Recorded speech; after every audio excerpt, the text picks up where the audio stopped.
When a snobby waiter insulted a customer's steak order, he had no idea he was roasting the restaurant's secret owner, Big Shaq. The Golden Plate was the hottest new restaurant in downtown Los Angeles, known for its fusion cuisine and celebrity clientele. With its modern decor, intimate lighting, and reputation for discretion, it had quickly become the go-to spot for the rich and famous. Derek had been working at the Golden Plate for just 3 weeks. Young, ambitious, and somewhat arrogant, he prided himself on his efficiency and no-nonsense approach to service. He didn't believe in fawning over celebrities like some of his colleagues did. In his mind, a customer was a customer, regardless of their fame or fortune. What Derek didn't know was that the Golden Plate had recently been purchased by an investment group led by none other than Michael Dapaya, better known to the world as Big Shaq, the British Ghanaian comedian and rapper who had taken the entertainment world by storm with his viral hit, Man's Not Hot. Big Shaq had diversified his portfolio, investing in real estate and restaurants, keeping his ownership quiet while he assessed the businesses from afar.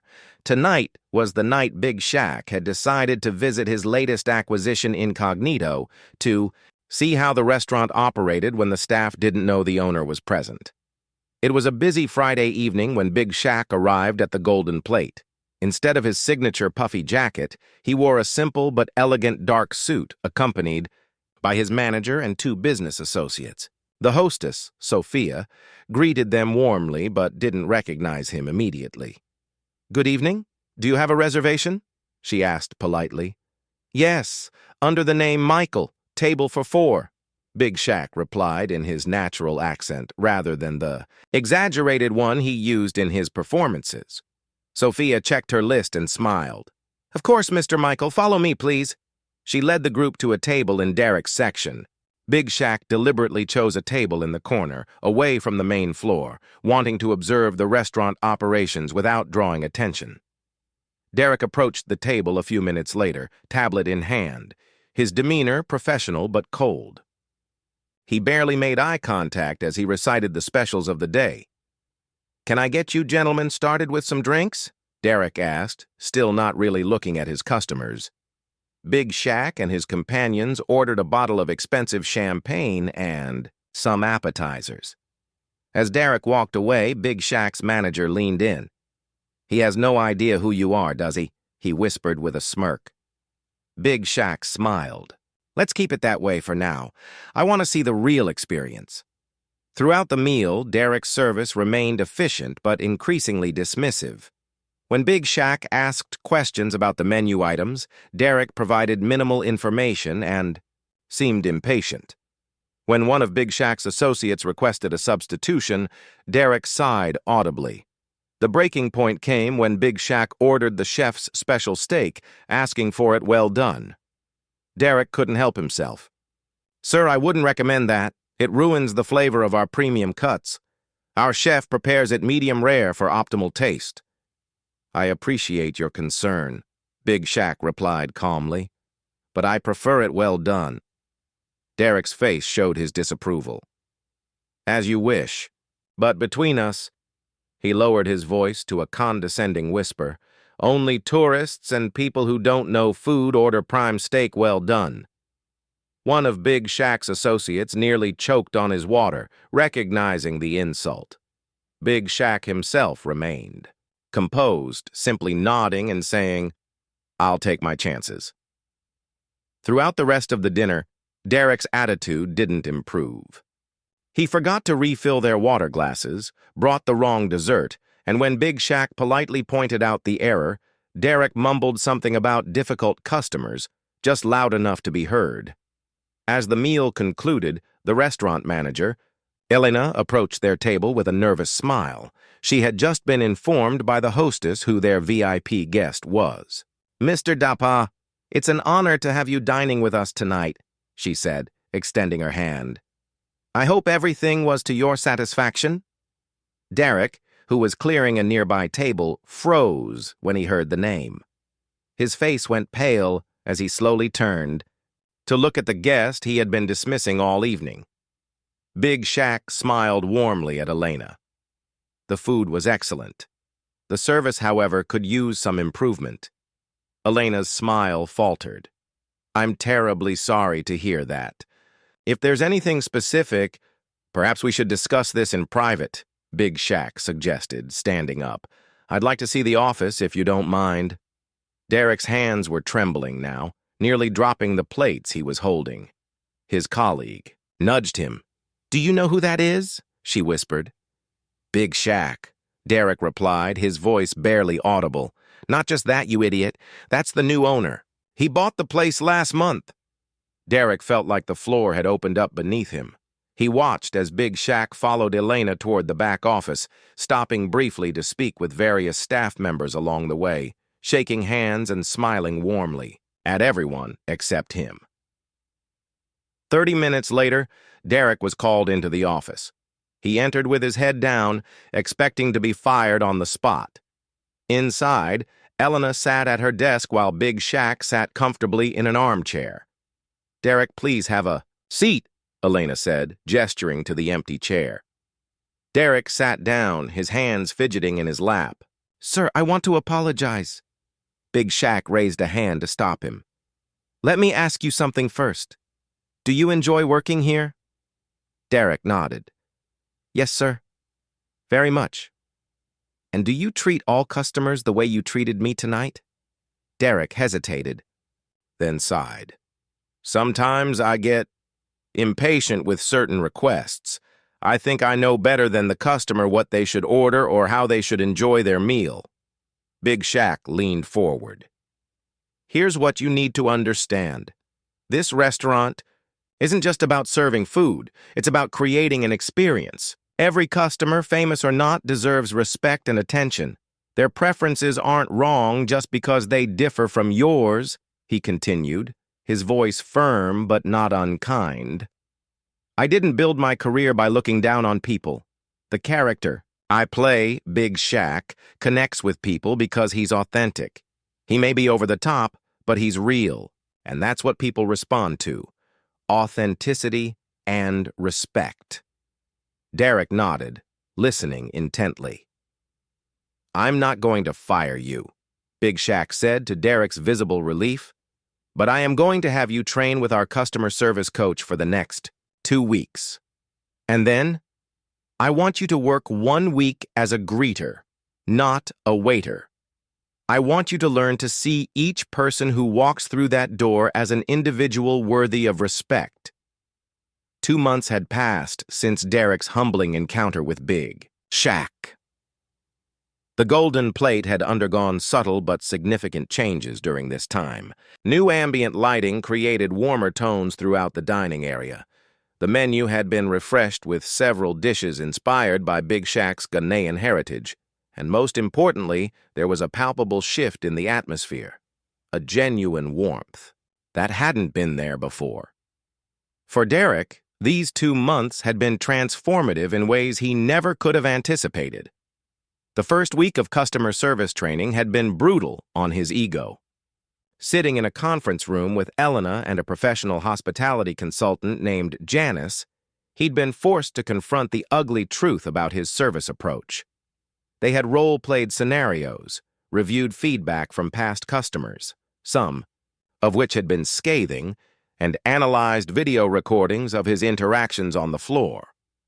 Derek had been shocked to see his own facial expressions, the subtle eye rolls, the dismissive posture, the impatient tap of his foot while customers deliberated over the menu. Body language speaks volumes, Janice had explained. Customers can feel your judgment even when you don't say a word. The second week had involved shadowing Marco, the restaurant's most beloved server, a 50-something Italian immigrant who treated every guest like they were dining in his home. Derek had watched in amazement as Marco deftly handled difficult requests, remembered returning guests' preferences without prompting, and transformed potential complaints into opportunities for connection. The secret, Marco had confided during a rare, quiet moment, is that I am not serving food. I am serving people. The food is just the medium. You understand? Derek hadn't understood, not really, not until his week as a greeter. Standing at The front door, looking into the eyes of each person who entered, he began to see the humanity that his previous attitude had obscured. There was the older couple celebrating their anniversary, the single diner who just wanted a nice meal without feeling awkward, the business people trying to impress clients, the friend groups seeking a night of connection and laughter. Each had their own story, their own reason for choosing this restaurant on this night. One evening during that week, a young woman had arrived alone, clearly nervous and repeatedly checking her watch. Derek had seated her at a comfortable table where she wouldn't feel exposed. 30 minutes later, when her date still hadn't shown, Derek had noticed her fighting back tears. Instead of ignoring her discomfort, he had approached with a complimentary glass of champagne. "Sometimes the people who don't show up do us a favor," he'd said quietly. "Would you prefer a table in the bar area? It's more casual, and our bartender makes excellent conversation." The gratitude in her eyes had struck something deep inside him. For the first time in his career, he had truly seen a customer as a person. First, not just an order to be processed or a tip to be earned. By the end of his 3-week training program, something fundamental had shifted within Derek. The arrogance that had been his shield, his way of feeling superior in a job he secretly feared was beneath him, had begun to crack and fall away. In its place grew something unexpected, pride in genuine service. Now, 2 months after that fateful night with Big Shaq, Derek moved through the restaurant with a different energy. His posture remained professional but had lost its stiffness. His smile reached his eyes. When he spoke with guests, he leaned in slightly, showing genuine interest. The transformation hadn't gone unnoticed. His tips had increased by nearly 30%, and several regular customers now specifically requested his section. Elena had taken note as well. Last week, she had pulled him aside after a particularly busy service. "Whatever happened that night with Mr. DePaul," she had said, "it changed you, and for the better." Derek had simply nodded, still somewhat embarrassed by the memory of his behavior. "I needed the wake-up call." The restaurant's atmosphere had improved overall as Derek's example influenced other staff members. The competitive tension that had once existed between servers had gradually transformed into collaborative support. Derek found himself mentoring newer staff, passing along Marco's wisdom along with his own hard-earned insights. On this particular evening, Derek was preparing for his shift when Elena approached him with a cryptic smile. "Mr. DePaul just called. He's bringing in a party of 8 tonight. VIPs, musicians and producers, and he specifically requested you as their server." Derek felt a momentary flutter of anxiety in his stomach. Despite his transformation, he hadn't faced Big Shaq again since that night. Would the owner remember him as the arrogant waiter who had insulted him? Or would he recognize the changes Derek had worked so hard to implement? "Table 12 at 8 o'clock, Elena continued. "And Derek? He sounded pleased when he asked for you. I think he's giving you a chance to show your growth." Derek nodded, determined not to squander the opportunity. He spent extra time preparing for the evening shift, reviewing the new menu items, checking with the sommelier about wine pairings, and coordinating with the kitchen about potential modifications for dietary restrictions.